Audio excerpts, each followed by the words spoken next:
Cette chaire a été créée pour répondre à un certain nombre d'enjeux. Un enjeu était justement la valorisation des savoir-faire exceptionnels. Nous, on est l'Institut supérieur des métiers.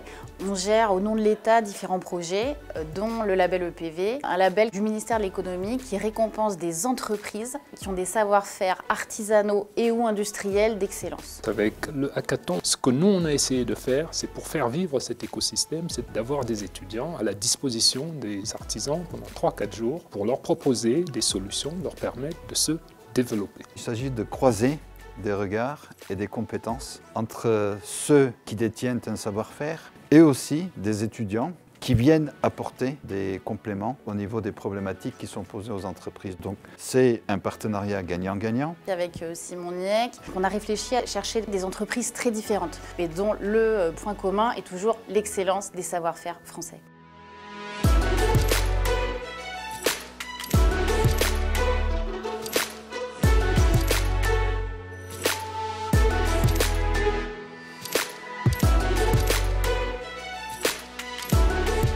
Participer à un hackathon, je trouve ça non seulement très intéressant, mais surtout très utile, parce que c'est la meilleure méthode pour nous d'être au contact direct avec des entreprises, et c'est l'application la plus concrète possible. Là, on est plongé dans le sujet à 100%, et je pense que ça permet vraiment d'avoir des réponses efficaces et des solutions efficaces, et en tout cas une réflexion qui est plus poussée ou plus aboutie.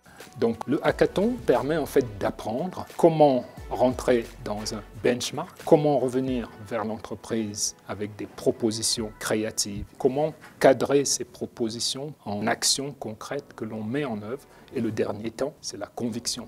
Parce que si vous n'arrivez pas à convaincre, vous ne vendez pas. Ce qui a été le plus difficile pendant ce hackathon, je pense que ça a été de bien cerner la problématique de l'entreprise. Il faut vraiment réussir à coller à une ligne directrice qui donne du sens en fait à notre travail. C'est pour ça qu'on a décidé de donner des solutions clés en main en traitant aussi avec les acteurs que l'on mentionne dans nos solutions pour voir quel coût ça allait être, donc vraiment donner quelque chose de très concret. Et l'idée, c'est suite à ce hackathon de nous-mêmes mettre en place ces solutions en travaillant avec l'entreprise.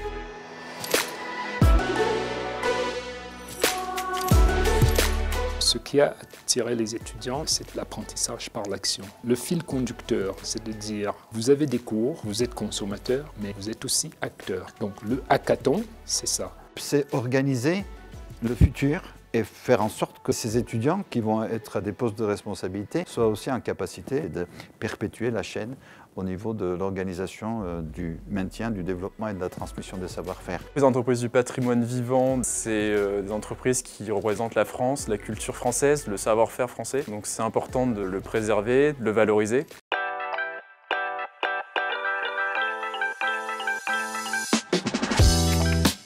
Pour les étudiants, parce que ça leur fait comprendre quelles sont les problématiques de l'entreprise. J'adore le rapport qu'il peut y avoir entre eux, leur créativité et mon travail de tous les jours. C'est un travail très intéressant, ça nous permet nous de construire notre communication et surtout de la revoir. Chapeau les étudiants, on a été vraiment ravis de leur implication et qu'ils se soient vraiment jetés à corps perdu dans tous les projets. Intense. Intense. Intense. Très intense. Aussi intense. Enrichissant, challengeant, Stimulant, sympa, rapidité, Échange, le partage, la transmission, la passion. Les étudiants sont contents et les entreprises sont contentes. Tout ce que la plupart des entreprises m'ont dit, c'est qu'est-ce qu'on fait next step, le boulot a été fait.